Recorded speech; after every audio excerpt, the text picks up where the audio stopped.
বিসমিল্লাহির রহমানির রহিম। আপনারা কোন মাদ্রাসায় পড়েন? মাদ্রাসাতুল Medina, Feni.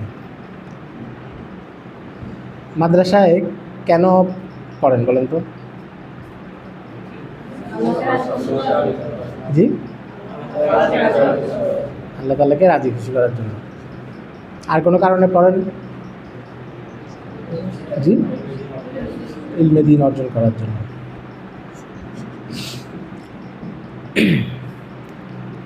School, college, university এগুলোতে পড়লে মানুষ ডাক্তার, ইঞ্জিনিয়ার অনেক কিছু হয়, তাই না? মাদ্রাসায় পড়ে তো কেউ ডাক্তার হয় না, হয়? ইঞ্জিনিয়ার হয়? হয় না। মাদ্রাসায় পড়ে কি হয়? আলেম হয়। এবং মাদ্রাসা আপনারা যতজন পড়তেছেন সবাই কি হবেন ইনশাআল্লাহ? আলেম হবেন। স্কুলে পড়লে এক ক্লাসে একজন ডাক্তার হয়, একজন ইঞ্জিনিয়ার হয়, ভবিষ্যতে এক একজন এক একটা হয়। আর মাদ্রাসায় যারা পড়ে সবাই কি হবে ভবিষ্যতে? আলেম হবে ইনশাআল্লাহ।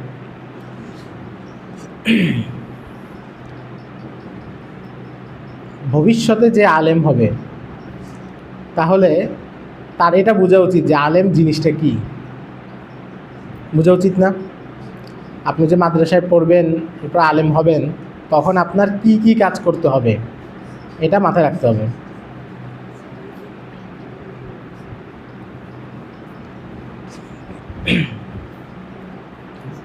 আওয়াজ নেই?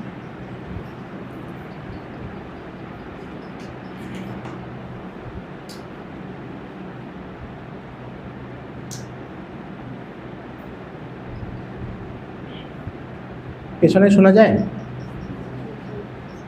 আচ্ছা আচ্ছা, ঠিক আছে। আপনারা যেহেতু ভবিষ্যতে আলেম হবেন, তাহলে এটা জানা দরকার যে আলেম হলে কি কি কাজ করতে হয় আর কি কি কাজ করা যায় না, ঠিক আছে না? আলেমের কাজটা কি? আলেমের কাজ হচ্ছে, এই যে ফেনী শহরে যত মানুষ আছে এদের মধ্যে আপনি দেখবেন কেউ মাজারে যায়, যায় না? ভণ্ড পীর সাহেবের কাছে যায়। এদের মধ্যে কেউ কাদিয়ানি হয়ে যায়। কাদিয়ানি কি কাফের? কাদিয়ানিরা কাফের। এদের মধ্যে বহুজন নামাজ পড়ে না, বহুজন আছে পর্দা করে না, আছে না? তো আপনারা যখন ভবিষ্যতে আলেম হবেন, আপনাদের কাজ কি হবে? যেই লোক নামাজ পড়ে না তার নামাজ পড়ানো। বহু মানুষ এমন আছে যে কালিমাও জানে না। কয়েকদিন আগে এক লোককে কুড়িগ্রামে জিজ্ঞাসা করছে যে আল্লাহ কয়জন, তো সে বলছে 3 জন। সত্য ঘটনা। তাইলে আপনি যখন আলেম হবেন আপনার কাজ কি হবে? ওই লোকটাকে গিয়ে আল্লাহ সম্পর্কে ইলম দেওয়া। আপনি তাকে গিয়ে বলবেন, তার কালিমা শুদ্ধ করবেন, নামাজ শুদ্ধ করবেন, সব শুদ্ধ করবেন। যেই লোকটা পর্দা করে না তাকে আপনি পর্দার কথা বলবেন। এটা হচ্ছে আলেম হওয়ার পরে কাজ, তাই না? সবাই বুঝতেছেন? তাহলে আপনার কাজ কত বড়? অনেক বড় কাজ। আপনার কাজ হচ্ছে কি শুধু ফেনী জেলার মানুষকে নিয়ে? শুধু নোয়াখালী ফেনী? শুধু বাংলাদেশ? সারা পৃথিবী। আপনি এখন এই মাদ্রাসাতুল মদিনার ছোট্ট একটা মাদ্রাসা, 2 রুম 3 রুমের মাদ্রাসা, 4-5 জন ওস্তাদের কাছে পড়বেন, কিন্তু আল্লাহ যদি কবুল করেন ভবিষ্যতে আপনাকে সারা পৃথিবীতে মানুষের কাছে যেতে হবে ইসলাম বোঝানোর জন্য, দিন বোঝানোর জন্য। আল্লাহ আপনাকে যে ইলম দান করবেন, আপনারা নিয়মিত পড়াশোনা করলে যে ইলম অর্জন করবেন সেটা মানুষকে দিতে হবে। তাহলে আপনার সামনে কত বড় দায়িত্ব বলেন তো? সারা পৃথিবী। একজন ডাক্তার যখন ডাক্তার হয়, সে কি সারা দুনিয়ার ডাক্তার হয়? সে তার এলাকায় যেখানে চেম্বার করবে ওই এলাকার রোগী দেখবে। কিন্তু একজন আলেম, তার কাজ কোথায়? সারা পৃথিবীতে। যে যোগ্য আলেম হবে।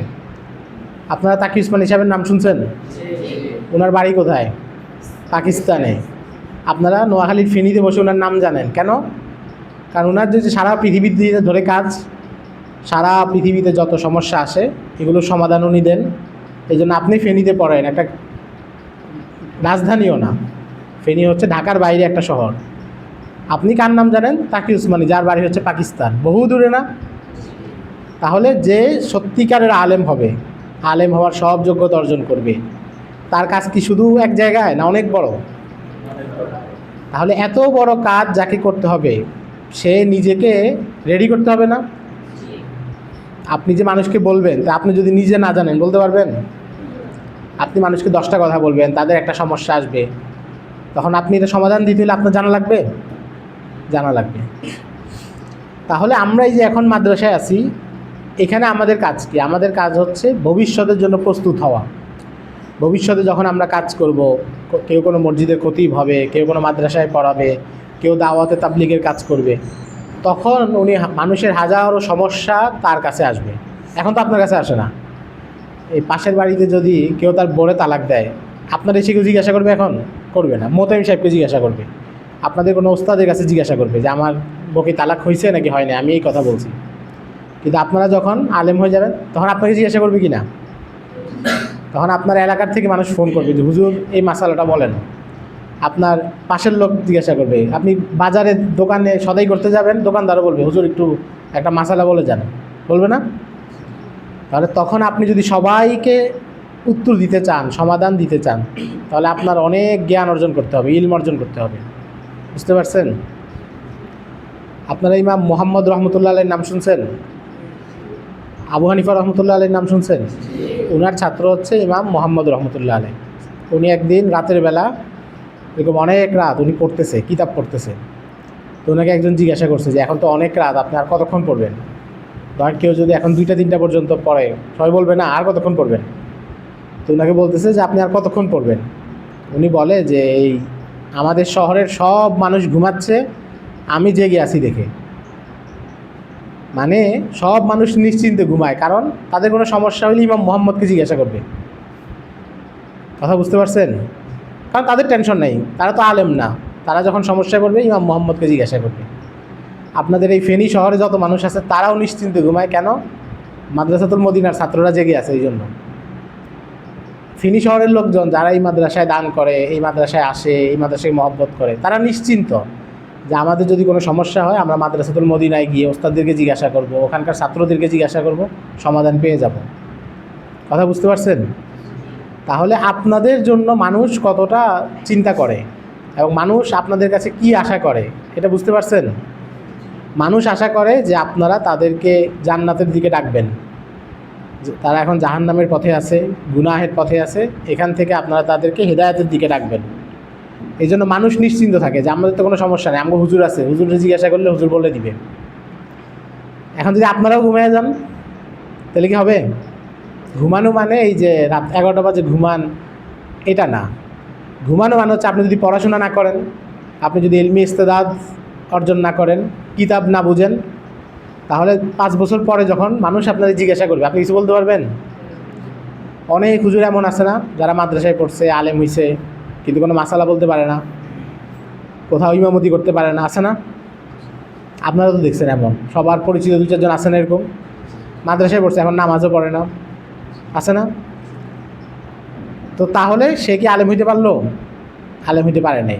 আলেম হচ্ছে সে যার নিজের জীবনে ইলম থাকবে, আমল থাকবে, আবার অন্য মানুষকেও সে আমল করাইতে পারবে। তাহলে আপনাদের দায়িত্ব কত বড় এটা বুঝতে পারছেন? আপনারা ছোট মাদ্রাসায় পড়তে পারেন, আপনাদের ছোট মাদ্রাসা, কিন্তু এখান থেকে বড় মানুষ তৈরি হবে। বহু বিশ্বের বড় মানুষ তারা কোনো ছোট মাদ্রাসায় পড়ে বড় হয়েছে। এখন বড় হওয়ার জন্য আমাদেরকে কি করতে হবে? একটা 20 নম্বর বিষয় হচ্ছে ইলম অর্জন করতে হবে এবং কোনো অলসতা করা যাবে না। যত কিতাব আছে, যা ওস্তাদরা পড়াচ্ছে সব পড়ে ফেলতে হবে। কোনো গাফলতি করে এই কিতাব ভালো পারি ওই কিতাব পারি না এমন করা যাবে না, কারণ আমাদের সব কিতাব দরকারি কি না? আপনি যদি খালি মাসালার কিতাব বুঝলেন কিন্তু আরবি যেগুলো পড়াচ্ছে এটা বুঝলেন না, তাহলে আপনি উপরে গিয়ে আর বুঝবেন? উপরে গিয়ে বুঝবেন না, আটকে যাবেন। আবার আপনি আরবি খুব ভালো পারলেন কিন্তু আপনি মাসালা বলতে পারলেন না, মাসালার কিতাবগুলো ভালো করে হল করলেন না, তাহলে আটকে যাবেন না? তাহলে আমাদের 1 নম্বর হচ্ছে সব কিতাব ভালো করে পড়তে হবে। ওস্তাদরা যখন যেটা যা পড়াচ্ছেন মেহনত করতে হবে, গাফলতির সুযোগ নেই, সময় নষ্ট করার সুযোগ নেই। কারণ কি, আপনার যখন সময় নষ্ট করতে মন চাবে আপনি খালি এটা মনে করবে যে এই যে ফেনী জেলার মানুষ, এই যে বাংলাদেশের মানুষ, তাদের সবার জিম্মাদারি আমার উপরে। ধরেন বিভিন্ন জায়গায় রাস্তা পাহারা দেয় না অনেকে রাত্রের বেলা, যে চোর ডাকাত আসে কিনা, তো পুরো এলাকার মানুষ কিন্তু ঘুমায়, কারণ এটা জানে যে রাস্তা পাহারা দিতেছে, আমরা চোর ডাকাত আসলে ও চোরকে ধরবে, নাহলে বাঁশি বাজাবে, আমাদেরকে সাবধান করে দিবে, আমরা ঘুমাই, সমস্যা নেই। কিন্তু পাহারাদারও যদি ঘুমিয়ে যায় তাহলে হবে? মাদ্রাসাগুলো হচ্ছে এরকম পাহারাদার। দেখবেন কোনো এলাকায় এসে কাদিয়ানিরা মানুষকে কাফের বানায় ফেলতে পারবে, কারণ সাধারণ মানুষ তো বেশি কিছু বুঝে না, তারা যেমনে বুঝাবে সে সেমনে মেনে নিবে। আরেক দল আইসা মাজার পূজারি বানাই দিবে, বলবে মাজার যে সেজদা করো, পিসাবের কাছে গিয়ে ছেলে চাও, পিসাব ছেলে দিবে। কিন্তু যদি মাদ্রাসাওয়ালারা সচেতন থাকে তাহলে কি এটা করতে পারবে? তাহলে আপনাদের কি কাজ? ঘুমানো যাবে না। ঘুমানো মানে নিজের ইলম অর্জন করা, এটা চালু রাখতে হবে। ইলম, আমল, তরবিয়ত, ওস্তাদরা যেভাবে যা বলে সেটাকে মেনে চলতে হবে।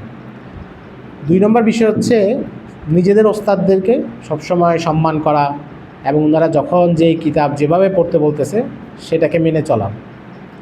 কারণ ওস্তাদরা আপনাদের চাইতে এলমেও বড়, বয়সেও বড়। আপনার হয়তো একটা জিনিস বুঝে আসতেছে না, কিন্তু দেখবেন আপনার ওস্তাদরা আরও আগে থেকেই জানেন। যেন ওস্তাদদেরকে সব সময় সম্মান করা এবং ওনাদের সাথে বেয়াদবি না করা, কারণ বেয়াদবি করলে সেখানে ইলম আসে না, কোনো বেয়াদব মানুষ ইলম পায় না। এরপরে হচ্ছে আপনারা প্রত্যেকটা বিষয় নিয়ে পড়তে থাকবেন। আপনার যদি কোনো এক কিতাব হল হয়ে গেছে, আপনি কোনো এক কিতাব ভালো বুঝেন, তাহলে এখন কী করেন? বাকি সময় নষ্ট করবেন এমন না, নতুন কিছু পড়ে ফেলেন। আপনি হয়তো এমন ভালো ছাত্র ক্লাসের, আপনার বন্ধের আগে সব কিতাব হল, তাহলে বন্ধের সময়টা কী করবেন? সময় নষ্ট করবেন, মোবাইল টিপবেন বাসায়?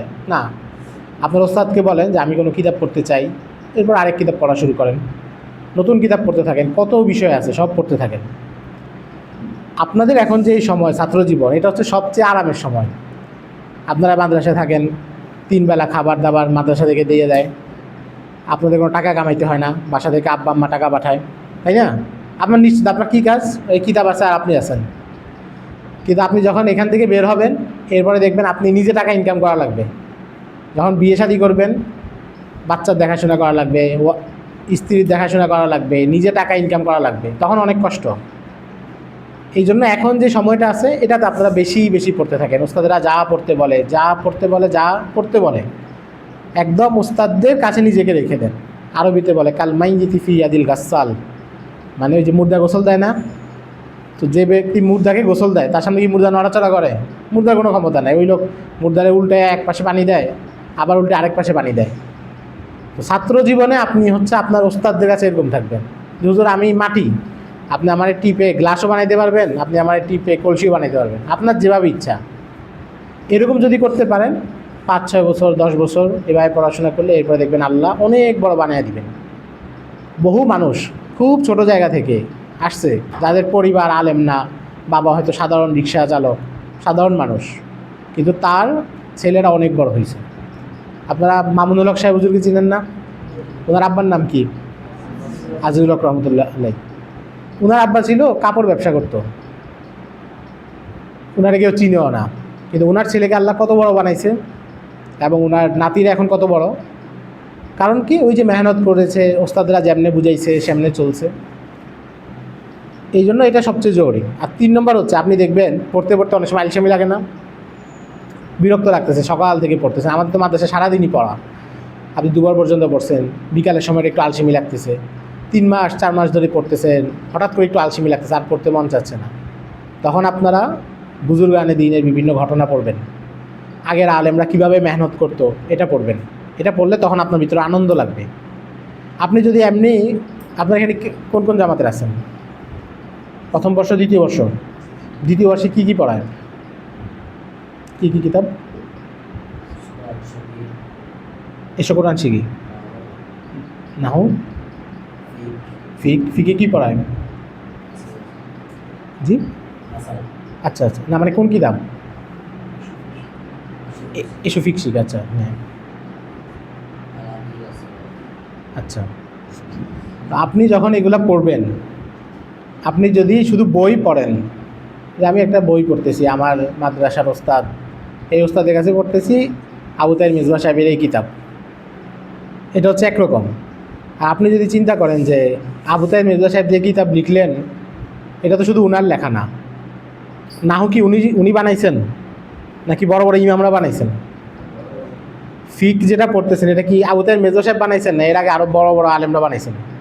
সবাই মিলে কাজ করছেন। তাহলে আপনি যখন এসব ফিক শিখি পড়েন, তখন কি আপনি খালি আপনার মাদ্রাসার ওস্তাদের ছাত্র নাকি বড় বড় ইমাম সবাই ছাত্র? সবাই ছাত্র। এটা যদি আপনি মনে করেন তাহলে দেখবেন মনে অনেক আনন্দ নিয়ে পড়তে পারবেন। আপনার মাথায় রাখবে যে আমি যে নাহু পড়তেছি, আমি তো শুধু আমার মাদ্রাসার ওস্তাদের ছাত্র না, এই যে আমাদের এত বড় বড় ইমাম, এত বড় বড় আলেম সবার ছাত্র, যারা ইলমে নাহু নিয়ে কাজ করছেন। আবার যখন ফিক পড়বেন তখন আপনি বলবেন যে বড় বড় ফকি মুহাদ্দিস যারা আছে হানাফি মাযহাবের সবার আমি ছাত্র। তখন মনে একটা আনন্দ পাবেন।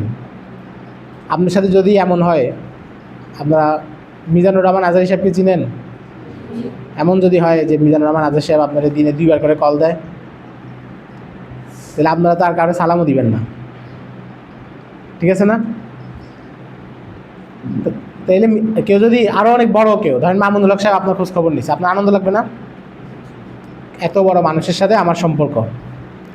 তাহলে আপনি যখন কিতাব পড়বেন তখন ওই আনন্দটা নিয়ে পড়তে হবে যে এই কিতাবগুলো অনেক বড় বড় আলেমদের সাথে আমার সম্পর্ক করে দিচ্ছে। ওনারা যেটা পড়ে বড় আলেম হয়েছেন, আমিও ওইটা পড়তেছি। আবু তাহের মির্জা সাহেব তো নাহু সরফ পড়েই এরপরে বড় আলেম হয়েছেন, তাই না? তাহলে বড় বড় মানুষরা যেটা করছেন আমিও ওইটা করে বড় হচ্ছি। এই জন্য আপনারা কিতাব পড়বেন। সৈয়দ আবুল হাসান আলী নদভীর একটা কিতাব আছে, জীবন পথের পাথেয়, আপনারা পড়ছেন কেউ? হ্যাঁ, এটা নিয়মিত পড়বেন। এখানে প্রত্যেকটা কথা আপনাকে আপনার আলসেমি থেকে দূরে রাখবে। প্রত্যেকটা কথা আপনারা আবার মনে করবে যে না, আমার তো অনেক বড় দায়িত্ব, অনেক বড় জিম্মাদারি। আপনার যখন একটু গাফলতি আসবে এই কিতাবটা খুলে যে কোনো এক জায়গা থেকে এক পাতা পড়বেন, অনেক ভালো লাগে না? মনে হয় না আবুল হাসান আলী নদভী আপনার কানে কানে এসে বলতেছে এটা করো, এটা করো, যোগ্যতা অর্জন করো, যে কোনো এক ফোনে মাহের হয়ে যাও, সারা পৃথিবী তোমাকে খুঁজবে, আছে না লাইনগুলো? তো আপনারা এটা পড়বেন। মাওলানা মনজুর নোমানির একটা বই আছে, তালেবানি ইলমের কি যেন, রাহেমঞ্জিল নাকি ছোটো মাকতুল রাহেমঞ্জিল, এটা পড়বেন। তাহলে আপনি বুঝবেন যে আপনার ছাত্র হিসেবে কত কর্তব্য, আপনার ছাত্র হিসেবে কত বড় দাম। আপনি শুধু যে মাদ্রাসাতুল মদিনার এক জায়গার না, আপনার যে কত বড় জিম্মাদারি, এটা তখন বুঝতে পারবেন। আর যদি এগুলো না পড়েন, এগুলো নিয়ে চিন্তা না করেন, তাহলে আপনি মনে করবেন যে স্কুলে পড়ে যারা এদের মতো আমার বার্ষিক পরীক্ষা হবে, আমি বার্ষিক পরীক্ষায় পাশ করব, শেষ। কিন্তু আমাদের কি এমন শেষ? আমাদের ইলম অর্জন হচ্ছে সারা জীবন। স্কুল কলেজে যারা পড়ে তারা স্কুল কলেজে পড়ার পরে এরপর আর বইপত্র পড়ে না, কিন্তু আমাদের কি এমন সুযোগ আছে? আপনার সারা জীবন কিতাবের সাথে থাকতে হবে, সারা জীবন কিতাবাদি পড়তে হবে, ইলমের সাথে থাকতে হবে। তো আপনারা এই বইগুলো পড়বেন। তারপরে আপনারা যেহেতু 2য় বর্ষে পড়েন, আরবি ভালো পারেন, শাইখ আব্দুল ফাত্তাহ আবু গুদ্দার বই আছে কিমাতুজ্জামান ইনদাল ওলামা, আছে কারো কাছে? এটা আপনারা পড়বেন। এখানে অনেক ঘটনা আছে আর আমরা কেমনে ইলম অর্জন করতেন, সারা রাত জেগে জেগে, সারা রাত পড়ে কতভাবে তারা ইলম অর্জন করেছেন, কত কষ্ট করেছেন, এগুলো সব এখানে পাবেন। এবং তাদের জীবনের রুটিন কী ছিল, তাদের ভালোবাসা কী ছিল। আমরা তো ভালোবাসতে পারি না, আমাদের কাছে মনে হয় যে হুজুর জোর করে পড়াচ্ছে, এই এটা ভাল লাগে না, ওইটা ভাল লাগে না। আবু হানিফা রহমতুল্লাহ আলাইহির একজন ছাত্র ছিল আবদুল্লাহ ইবনুল মুবারক। উনি সারাদিন ঘরে বসে কিতাব পড়তো। পরে ওনার আম্মা ওনাকে একদিন বলছে যে তোমার এই যত কিতাব আছে এগুলা একদম সব জ্বালায়া দিব। তো উনি বলছে যে আম্মা, জ্বালায়া দিলেও লাভ নেই, এগুলো সব আমার মুখস্থ আছে, আমি আবার লিখতে পারবো। বুঝছেন? তাহলে কিতাবের সাথে কেমন ভালোবাসা। ওনাকে আরেকজন বলতেছে যে আপনি তো সারাদিন শুধু ঘরে বসে বই পড়েন, বাইরে বের হন না। তো উনি বলে যে আমার বাইরে বের হওয়া লাগবে না, আমি ঘরের ভিতরে থাকি, আল্লাহ রাসূলের সাহাবীদের সাথে থাকি, মানে সাহাবীদের ঘটনাগুলো পড়ি। তাই জন্য আপনারা যখন কোনো কিতাব পড়েন তখন আপনি মূলত ওই আলেমের সাথে থাকেন। আপনি যখন এই যে জীবন পথের পাথেও পড়বেন, তার মানে কি আপনি আবুল হাসান আলী নদভীর দর্শে বসা, উনি যে কথাগুলো বলছে ওইটা উনি আপনাদেরও বলতেছে। এটা মনে করে করে আপনারা পড়লে ইনশাল্লাহ দেখবেন আপনাদের ইলম অর্জন করতেও অনেক আগ্রহ হবে, অনেক বরকত হবে। আর সর্বশেষ কথা আমি যেটা বলবো সেটা হচ্ছে আপনারা দুনিয়ার সব মানুষের চাইতে নিজেদের ওস্তাদদেরকে সেরা মনে করবেন। ধরেন অনেক মানুষ, অনেক বড় বিখ্যাত মানুষ, আপনাদের আব্বু চাইতে ফেনীতে আরও বড় লোক মানুষ আছে না, টাকা বেশি না? আপনাদের সবার আব্বা, আপনার আব্বার চাইতে ফেনীতে আরও বড় লোক মানুষ আছে, আছে না? আছে। আপনার আব্বা চাইতে সুন্দর মানুষও ফেনীতে পাবেন, কিন্তু উনি কি আপনার আব্বা? আপনার আব্বা কে? আপনার আব্বা যদি গরিব হয়, ওই গরিবটাই আপনার আব্বা। আপনার আব্বা যদি কালো হয়, কালোটাই আপনার আব্বা। ওস্তাদের ব্যাপারটা এরকম, অনেক বড় বিখ্যাত হুজুর আছে, কিন্তু উনি তো আপনার ওস্তাদ না। আমাদের ছেলেরা এই জায়গায় ভুল করে, অনেক বড় বিখ্যাত হুজুর, অনেক বিখ্যাত আলেম, তো আমি উনার সাথে আসি, কিন্তু আমি তো ওনার ছাত্র না।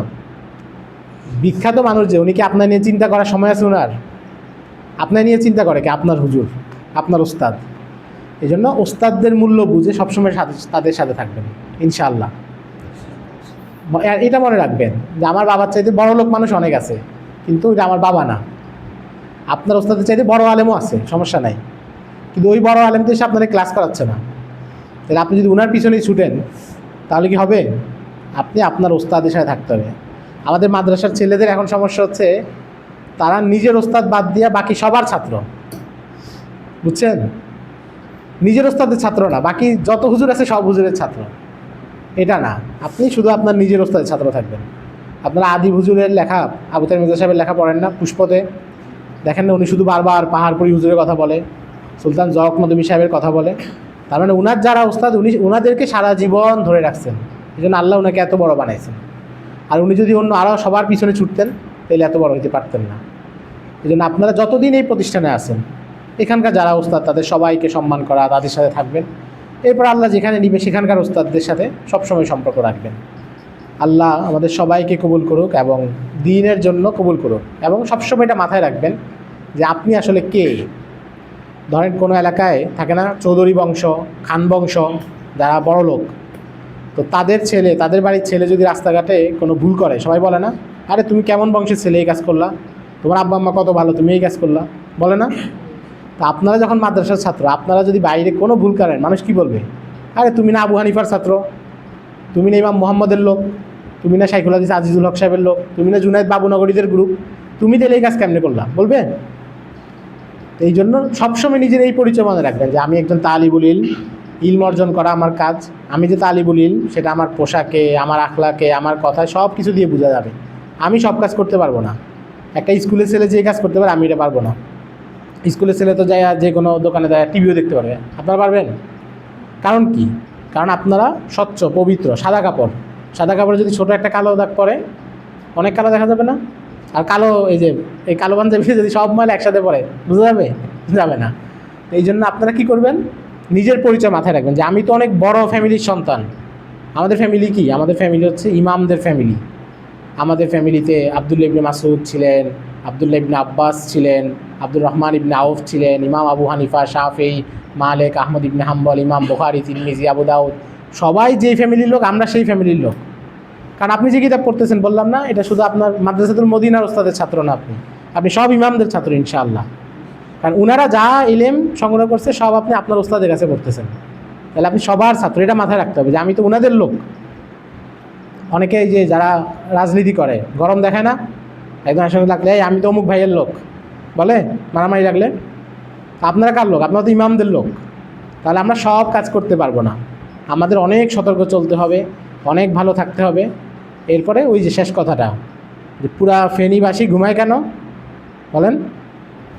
মাদ্রাসাতুল মদিনার ছাত্ররা জেগে আছে দেখে।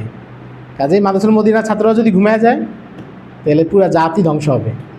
এই জন্য আপনারা সবসময় ইলম অর্জনের পথে থাকবেন এবং ওই যে ওস্তাদদের মাশওয়ারা, ওস্তাদদের সাথে সব সম্পর্ক রাখবেন এবং ইলমের যেসব আদাব আছে এগুলো নিয়ে বই আছে সেগুলো পড়বেন, নিয়মিত তালিম করবেন। পড়তে পড়তে অনেক সময় দেখবেন আগ্রহ কমে যাচ্ছে, পড়তে ভালো লাগতেছে না, তখন ওই কিতাবগুলো পড়বেন। আবুল হাসান আলী নদভীর যেটা বললাম, মনজুর নোমানির যেটা বললাম, এগুলো পড়লে দেখবেন আবার আপনি জেগে উঠবেন। আপনার মনে হবে আরে আমি তো ঘুমিয়ে গেছিলাম, আমার তো আবার জাগা দরকার, আমার তো অনেক কাজ, আমাকে তো জাতির জন্য অনেক কিছু করতে হবে। তখন আবার আপনার ভিতরে স্পিড আসবে ইনশাআল্লাহ। আল্লাহ সবাইকে ইলমের জন্য, দ্বীনের জন্য কবুল করুক। আসসালামু আলাইকুম ওয়া রাহমাতুল্লাহ।